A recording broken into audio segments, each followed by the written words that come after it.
Je m'appelle Benoît Cousin, je suis prêtre depuis 15 ans. Je suis ici dans cette paroisse depuis 2 ans et demi. Dans cette église Sainte-Catherine à Valence, on a voulu vraiment faire un pôle dédié aux enfants et aux jeunes. On a fait du dimanche un temps catéchétique. Il y a des groupes d'enfants et de jeunes qui se réunissent ici. Et la messe fait partie de ces temps de rencontre. Voilà, alors, comme je rêvais d'être footballeur, j'organise toujours un match de foot aussi. Il y a une passion vraiment importante pour moi dans ma vie, c'est la musique. J'ai commencé tout jeune, à l'âge de 10 ans, la batterie. Et mon frère qui est juste après moi, Aurélien, s'est mis à la guitare. Mon frère Benjamin s'est mis à la guitare. Mon frère Thomas s'est mis aussi à la guitare, mais joue aussi du piano. Et puis c'est comme ça, en fait, qu'est né le fameux groupe Glorious, que beaucoup, je pense, connaissent. Je suis très heureux de voir mes frères qui continuent cette aventure, et puis qui, par la musique, en fait, témoignent de leur foi. Alors, il m'arrive, moi, Père Benoît, de chanter du Glorious, bien sûr.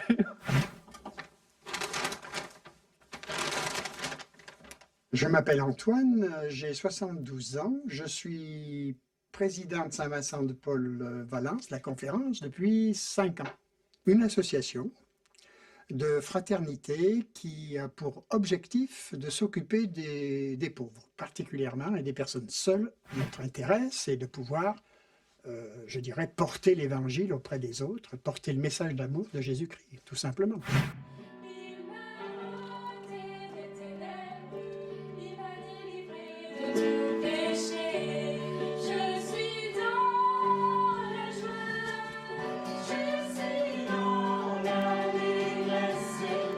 Donc, je m'appelle Marie, j'ai 15 ans, je suis en classe de première, j'habite à Valence et je suis au lycée Camille Vernet et j'anime les messes à la Sainte-Catherine. Cet engagement,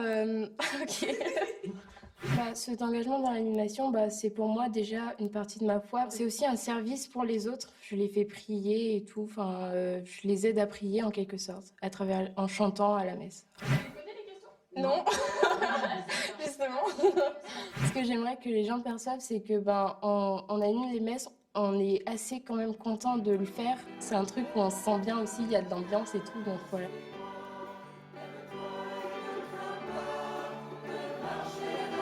Bonjour et bienvenue à nos amis téléspectateurs belges qui nous rejoignent pour cette messe en direct, célébrée aujourd'hui à l'église Sainte-Catherine de Valence.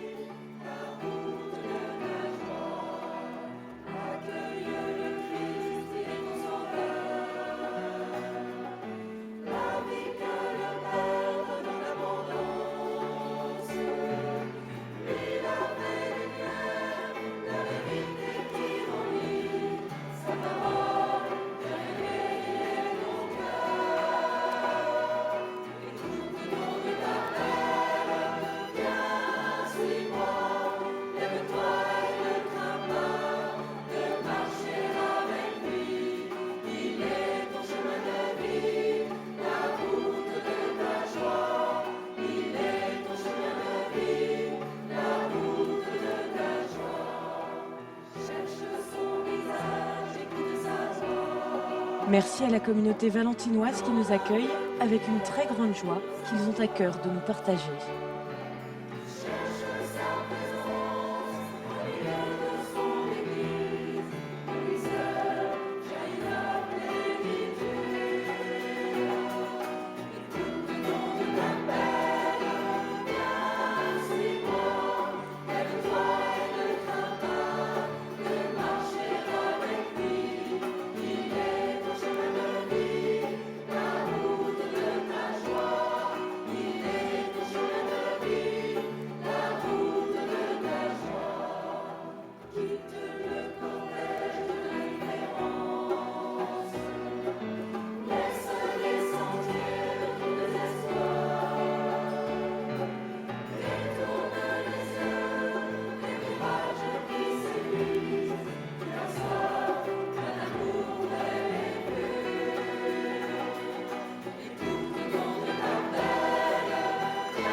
Au nom du Père et du Fils et du Saint-Esprit.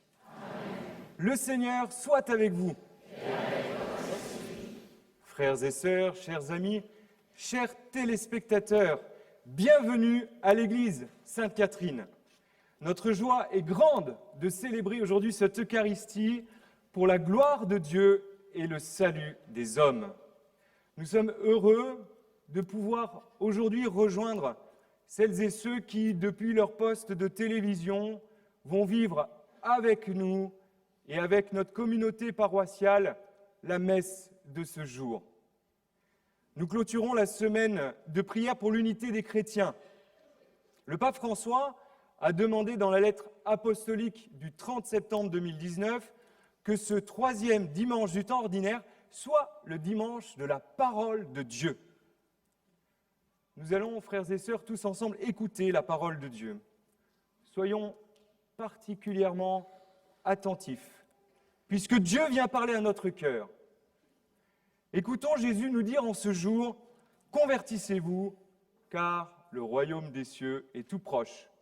Venez à ma suite, je vous ferai pécheurs d'hommes. » Frères et sœurs, préparons-nous à la célébration de l'Eucharistie en reconnaissant que nous sommes pécheurs et pardonnés. Je confesse à Dieu Tout-Puissant, je reconnais devant mes frères que j'ai péché en pensée, en parole, par action et par commission. Oui, j'ai vraiment péché. C'est pourquoi je supplie la Vierge Marie, les anges et tous les saints, et vous aussi, mes frères, de prier pour moi, le Seigneur notre Dieu. Que Dieu Tout-Puissant nous fasse miséricorde, qu'il nous pardonne nos péchés et nous conduise à la vie éternelle.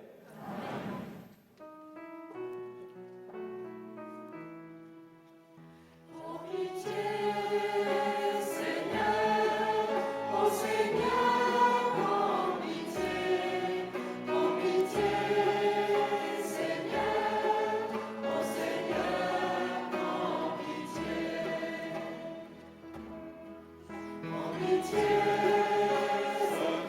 Christ, oh Christ,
Seigneur.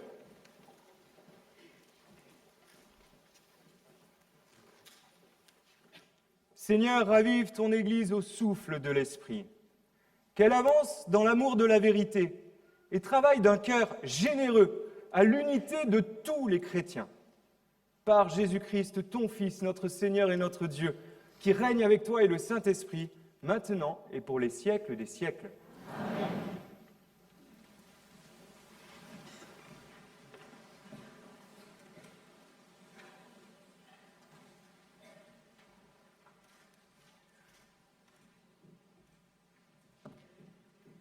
Lecture du livre du prophète Isaïe. Dans un premier temps, le Seigneur a couvert de honte le pays de Zabulon et le pays de Nephtali. Mais ensuite, il a couvert de gloire la route de la mer, le pays au-delà du Jourdain et la Galilée des nations. Le peuple qui marchait dans les ténèbres a vu se lever une grande lumière, et sur les habitants du pays de l'ombre, une lumière a resplendi. Tu as prodigué la joie, tu as fait grandir l'allégresse. Ils se réjouissent devant toi comme on se réjouit de la moisson, comme on exulte au partage du butin. Car le joug qui pesait sur lui, la barre qui meurtrissait son épaule, le bâton du tyran, tu les as brisés comme au jour de Madian. Parole du Seigneur.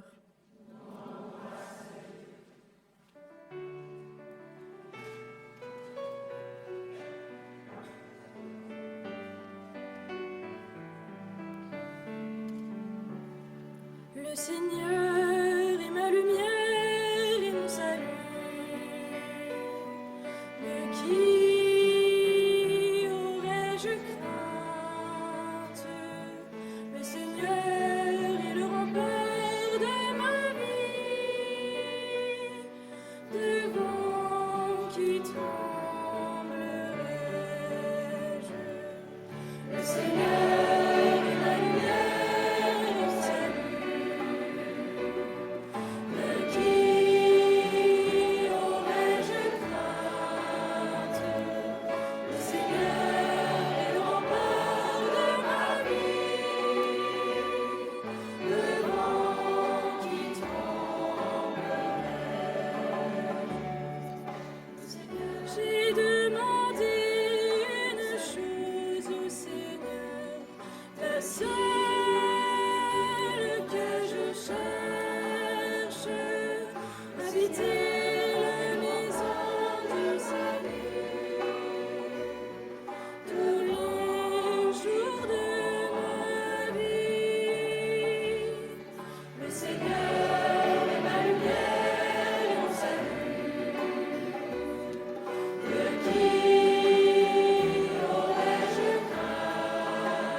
Lecture de la première lettre de saint Paul apôtre aux Corinthiens.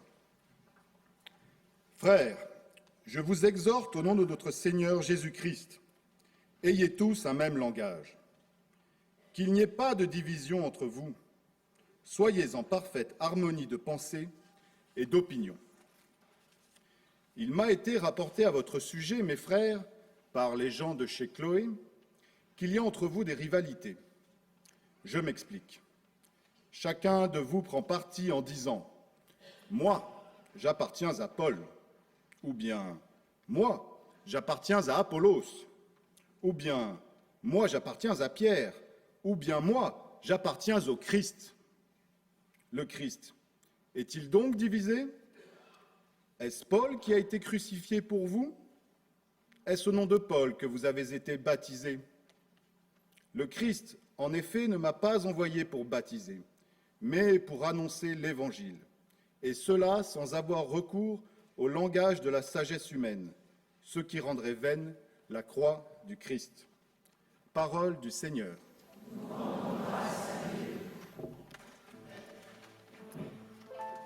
En ce dimanche de la parole de Dieu, continuons à laisser infuser la parole dans nos cœurs.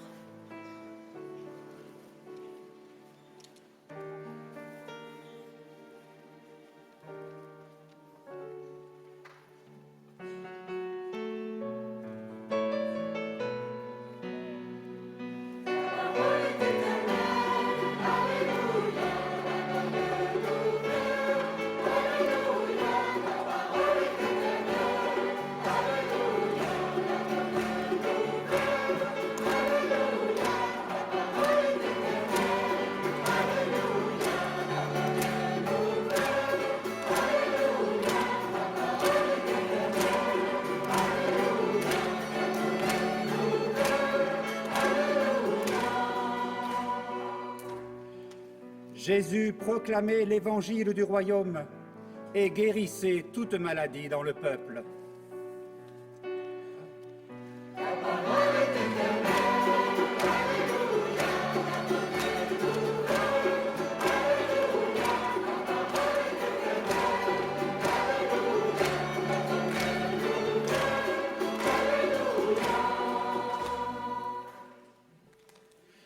Le Seigneur soit avec vous.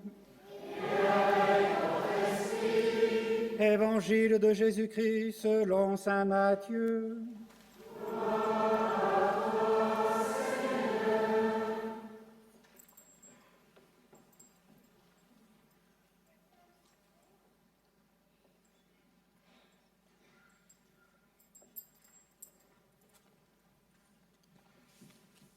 Quand Jésus apprit l'arrestation de Jean le Baptiste, il se retira en Galilée. Il quitta Nazareth et vint habiter à Capharnaüm, ville située au bord de la mer de Galilée, dans les territoires de Zabulon et de Nephtali. C'était pour que soit accomplie la parole prononcée par le prophète Isaïe. Pays de Zabulon et pays de Nephtali, route de la mer et pays au-delà du Jourdain, Galilée des nations. Le peuple qui habitait dans les ténèbres a vu une grande lumière.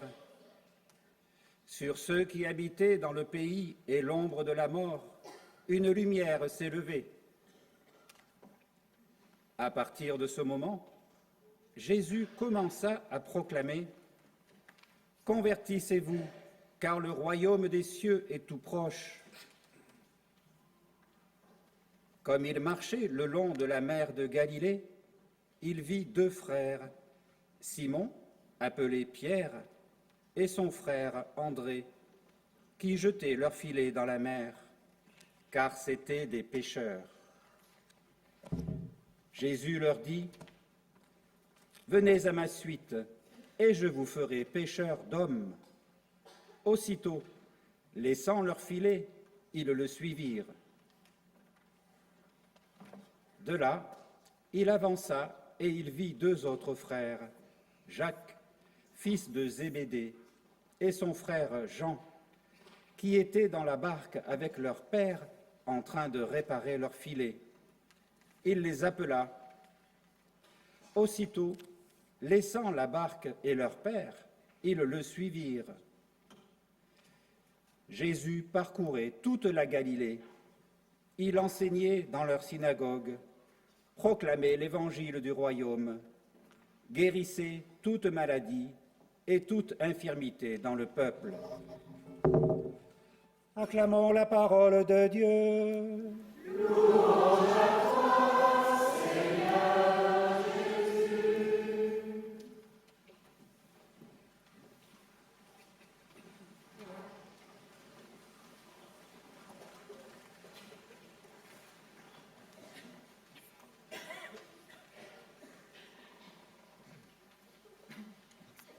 C'est le père Denis Ledogard, assomptionniste, qui va nous aider à méditer la parole de ce matin.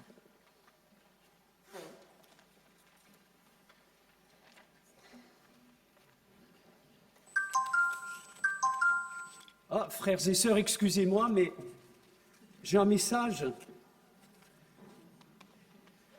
Si vous voulez partager avec moi la folie de l'amour évangélique, tapez 1.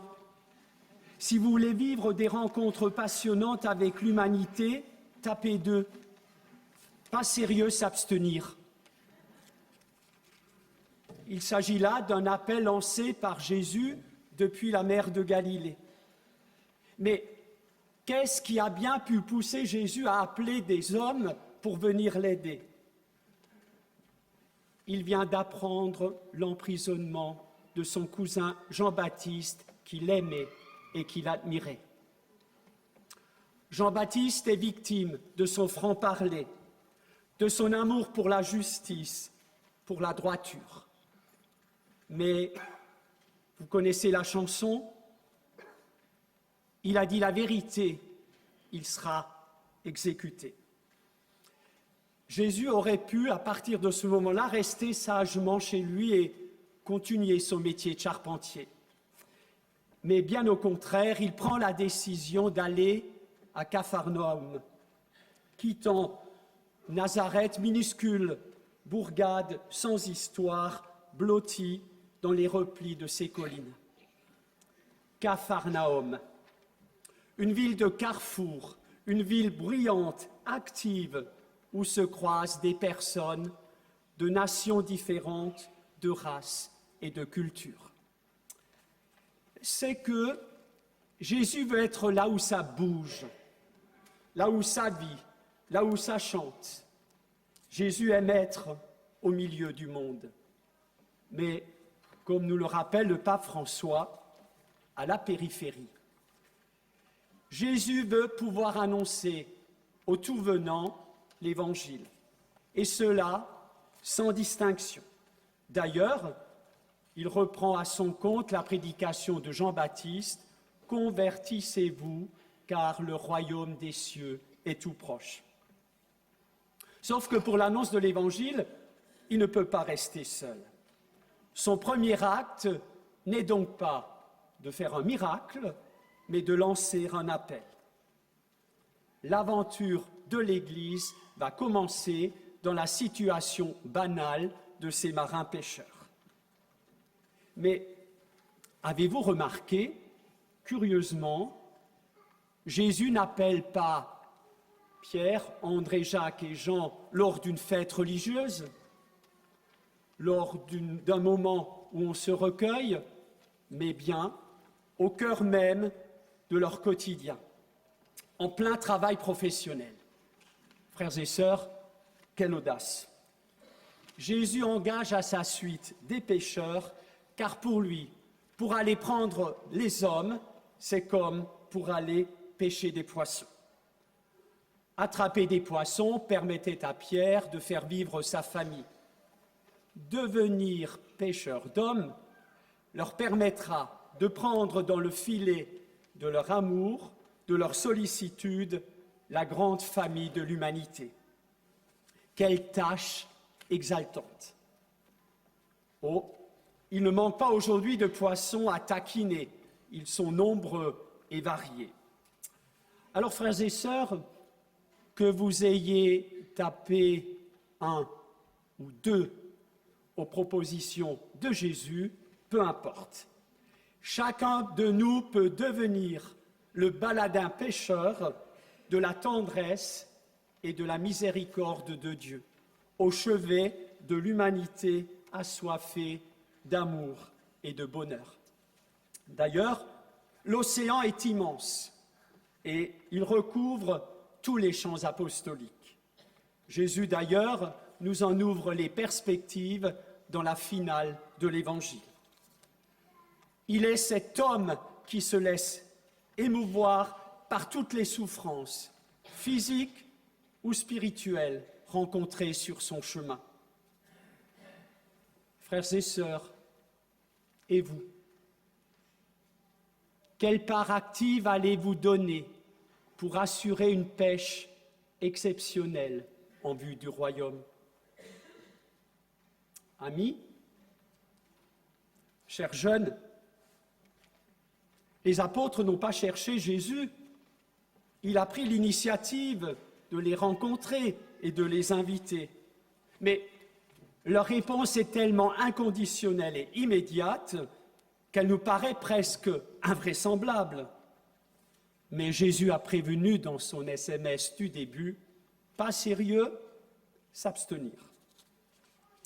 En ce dimanche de la parole de Dieu instituée par le pape François, laisse-toi interpeller par elle. N'as-tu pas envie de devenir aussi ce pécheur capable d'étancher la formidable soif d'amour de tes frères et sœurs en humanité? Tu sais, il manque des bras. Et si le Christ t'embarquait aujourd'hui à sa suite pour vivre une aventure merveilleuse, quelle serait ta réponse?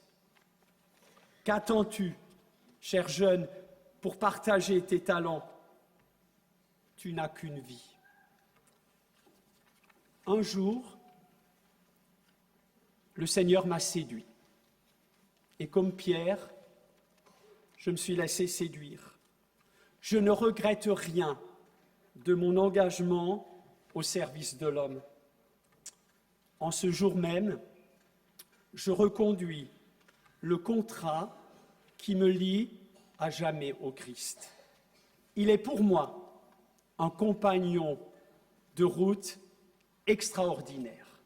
Et je vous assure, il reste mon meilleur ami. Amen.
Ensemble, frères et sœurs, professons notre foi.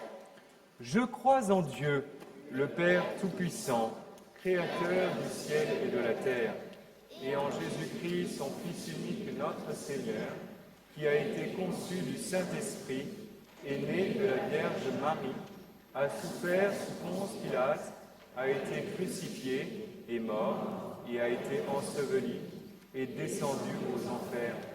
Le troisième jour est ressuscité des morts, est monté aux cieux, est assis à la droite de Dieu, le Père Tout-Puissant, d'où il viendra juger les vivants et les morts. Je crois en l'Esprit Saint, à la Sainte Église catholique, à la communion des saints, à la rémission des péchés, à la résurrection de la chair, à la vie éternelle. Frères et sœurs, ouvrons nos cœurs à l'amour du Seigneur. En ce dimanche de la parole de Dieu, présentons-lui en ce jour toutes nos intentions et faisons monter vers lui nos supplications.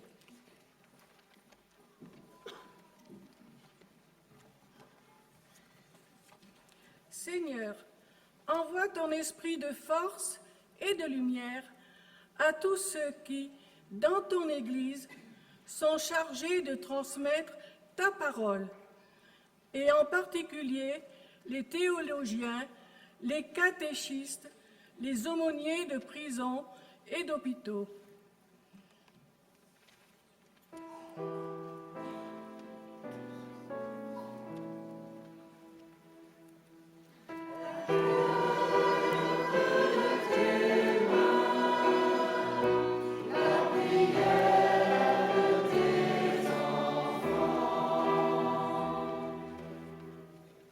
Seigneur, rassemble dans la joie de l'Évangile tous les chrétiens, qu'ils offrent au monde le témoignage de l'unité.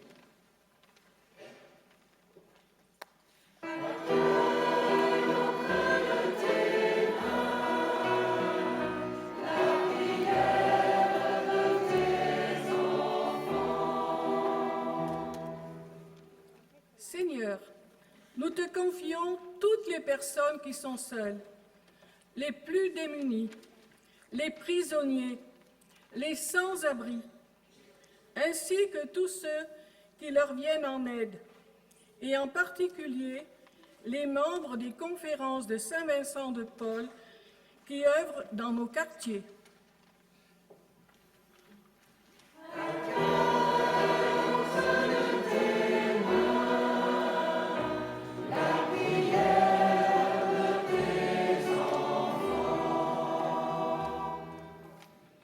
Seigneur, nous te prions pour que notre communauté et pour tous ceux qui sont avec nous aujourd'hui, fais-nous vivre de ta parole.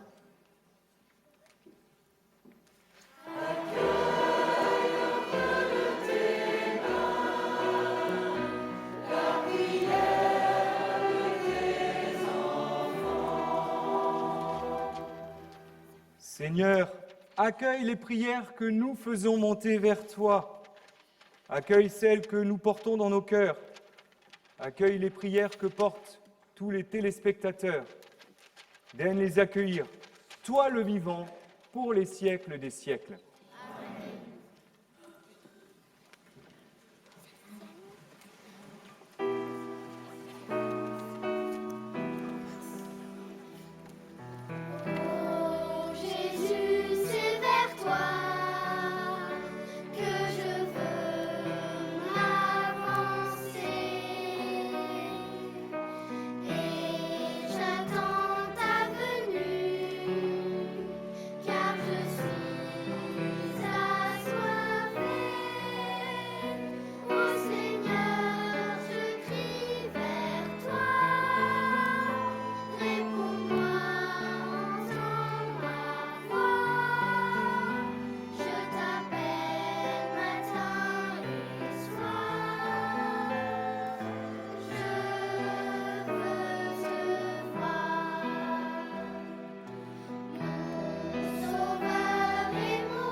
Je t'appelle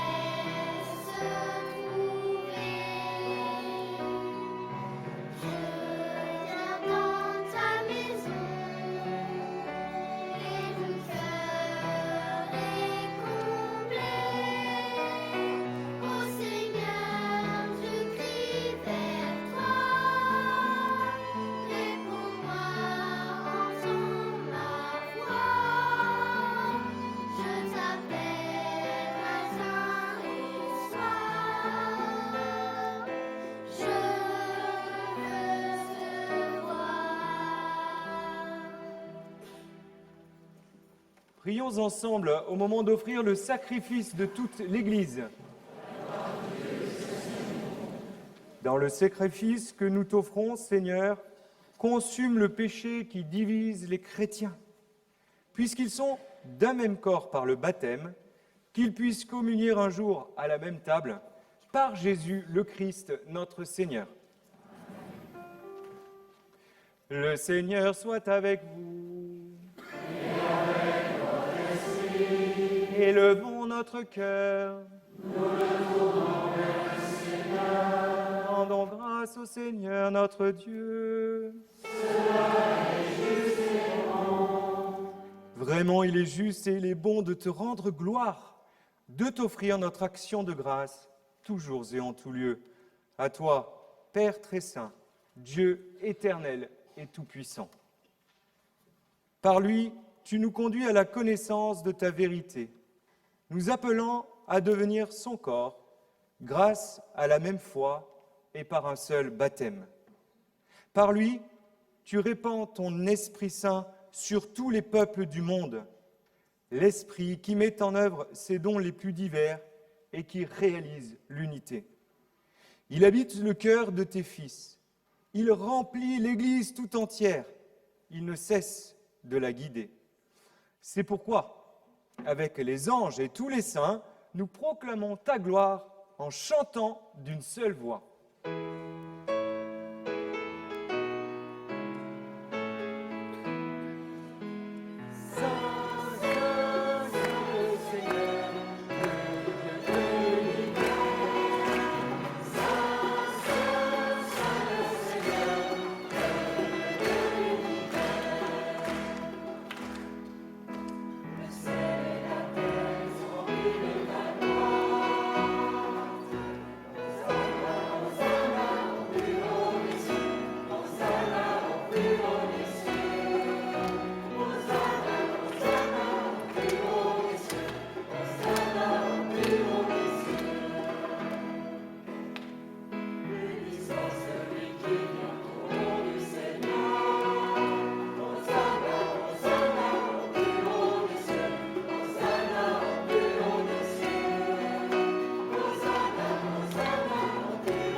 Toi qui es vraiment saint, toi qui es la source de toute sainteté, nous voici rassemblés devant toi.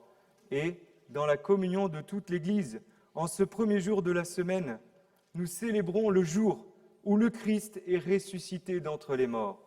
Par lui, que tu as élevé à ta droite, Dieu notre Père, nous te prions. Sanctifie ces offrandes en répandant sur elles ton esprit, qu'elles deviennent pour nous le corps et le sang de Jésus, le Christ, notre Seigneur. Au moment d'être livré et d'entrer librement dans sa passion, il prit le pain. Il rendit grâce, il le rompit et le donna à ses disciples en disant « Prenez et mangez-en tous, ceci est mon corps livré pour vous. »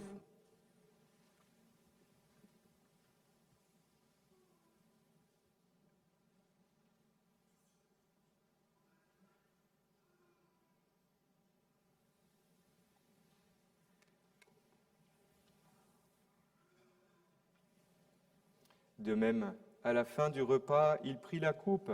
De nouveau, il rendit grâce et la donna à ses disciples en disant « Prenez et buvez-en tous, car ceci est la coupe de mon sang, le sang de l'alliance nouvelle et éternelle, qui sera versé pour vous et pour la multitude en rémission des péchés. Vous ferez cela en mémoire de moi. »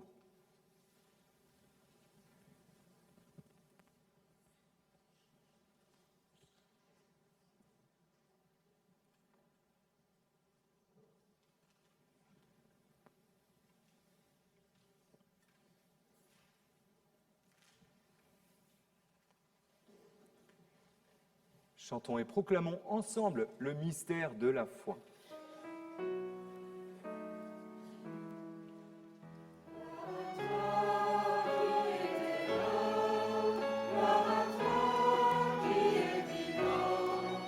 Notre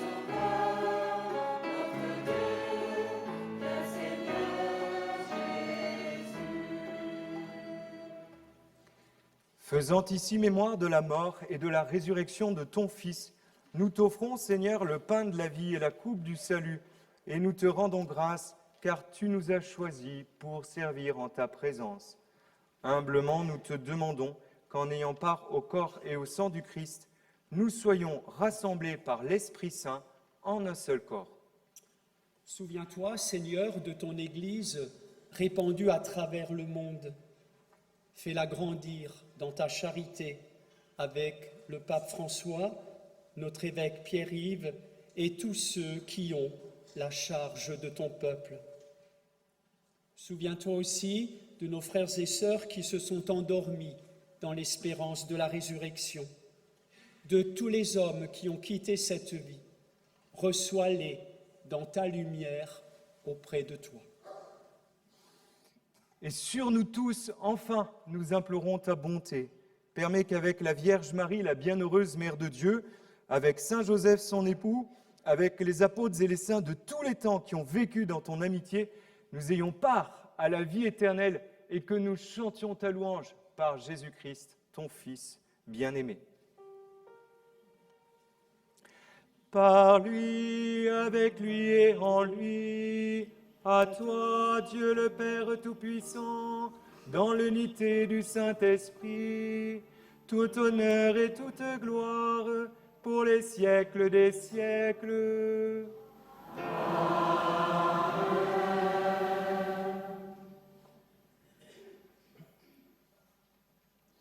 Comme nous l'avons appris du Sauveur et selon son commandement, ensemble, osons dire: Notre Père, qui es aux cieux, que ton nom soit sanctifié, que ton règne vienne, que ta volonté soit faite sur la terre comme au ciel. Donne-nous aujourd'hui notre pain de ce jour. Pardonne-nous nos offenses, comme nous pardonnons aussi à ceux qui nous ont offensés. Et ne nous laisse pas entrer en tentation, mais délivre-nous du mal. Délivre-nous de tout mal, Seigneur, et donne la paix à notre temps. Par ta miséricorde, libère-nous du péché. Rassure-nous devant les épreuves en cette vie, où nous espérons le bonheur que tu promets et l'avènement de Jésus-Christ, notre Sauveur.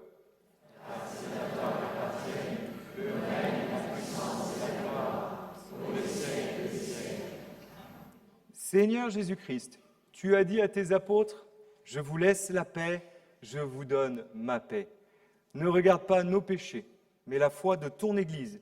Pour que ta volonté s'accomplisse, donne-lui toujours cette paix et conduis-la vers l'unité parfaite, toi qui règnes pour les siècles des siècles. Amen. Frères et sœurs, dans cette Église ou devant votre écran, que la paix du Seigneur soit toujours avec vous. Et avec ton esprit. Frères et sœurs, dans la charité du Christ, donnez-vous la paix.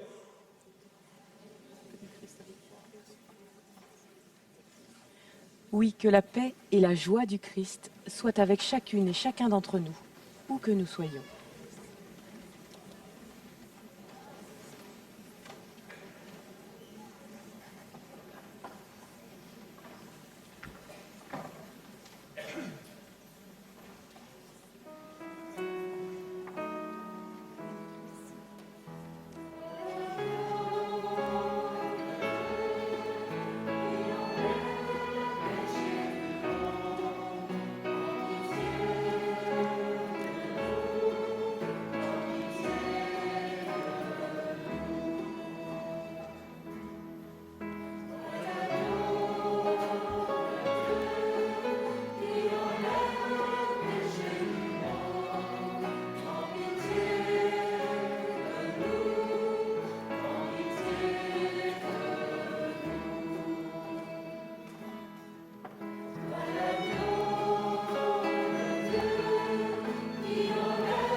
Heureux les invités au repas du Seigneur. Voici l'agneau de Dieu. Voici celui qui enlève le péché du monde. Seigneur, je ne suis pas digne de te recevoir, mais dis seulement une parole et je serai guéri. Christ nous garde pour la vie éternelle.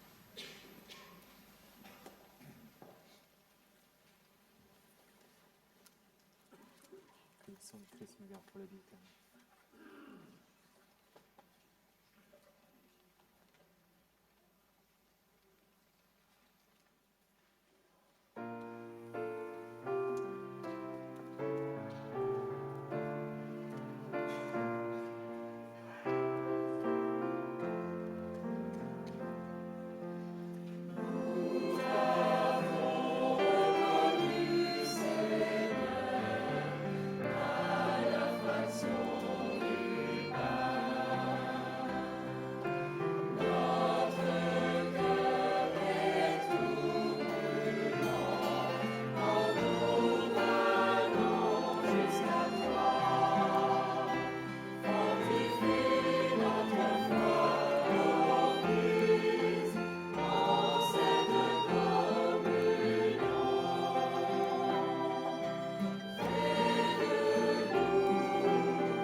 Ce tableau en 4 volets a été réalisé par une artiste de Valence.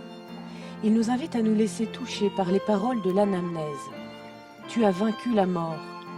L'éclat de la croix prend le dessus sur les ténèbres et sur nos péchés. Tu es ressuscité. La pierre du tombeau est roulée sur le côté, laissant jaillir la vie, celle de Jésus et la nôtre avec. Promesse d'une aube nouvelle. Et tu reviens encore. Sous forme d'hostie, le Christ s'offre à nous, à chaque Eucharistie, pour nous sauver. Un salut qui passe par la croix, mis en valeur par ce rouge, couleur du sang versé, couleur de la charité aussi. Alors l'Esprit Saint se répand sur le peuple des croyants, qui marche doucement des ténèbres vers la lumière.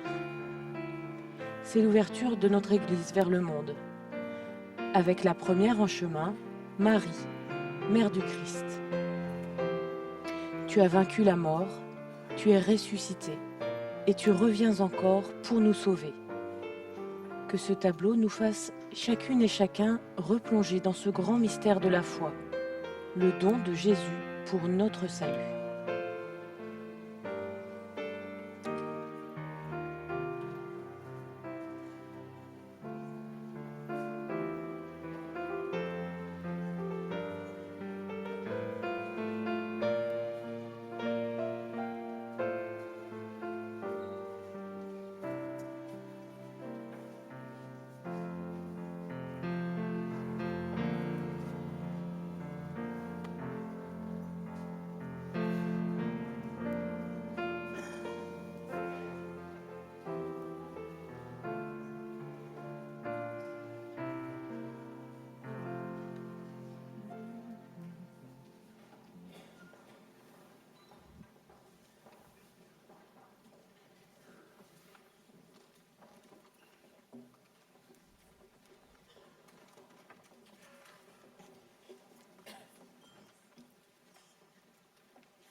Rassemblons notre prière. Après avoir communié au sacrifice du Christ, nous te demandons, Seigneur, d'envoyer sur le corps tout entier de l'Église ton esprit de sainteté, afin qu'il entraîne ceux qui portent le nom de chrétiens à te servir dans l'unité de la foi par Jésus le Christ, notre Seigneur. Amen. Que les personnes qui vont porter la communion à nos frères et sœurs malades avancent maintenant, ainsi que celles et ceux qui vont remettre à notre assemblée une parole d'Évangile inscrite sur ces papiers colorés. Soyez bénis, vous qui allez porter le corps du Christ, mais aussi la parole du Christ à nos frères et sœurs malades. Assurez-les de notre prière et demandez-leur aussi de prier pour nous. Et vous tous, recevez ces panières et distribuez à chacun la parole de Dieu. Que cette parole guide chaque jour chacun et que par elle, la bonne nouvelle du salut soit annoncée à tous les hommes. Le Seigneur soit avec vous. Et que Dieu Tout-Puissant vous bénisse, le Père, le Fils et le Saint-Esprit. Amen. Allez porter la joie de l'Évangile, la parole de Dieu. Allez dans la paix du Christ. Nous rendons grâce à Dieu. C'est par cette distribution de passages de la Bible que les paroissiens proposent de marquer le dimanche de la parole. Je vous invite à partager ce geste en choisissant vous aussi une parole d'évangile qui vous accompagnera toute cette semaine.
Merci à toute la communauté de l'église Sainte-Catherine qui nous a accueillis ce matin.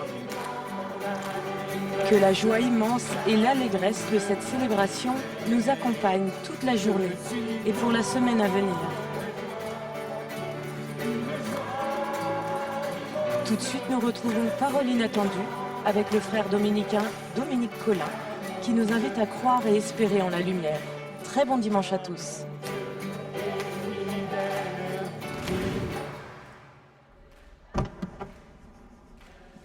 Et j'aimerais me rendre à la gare de Liège-Guillemins, s'il vous plaît.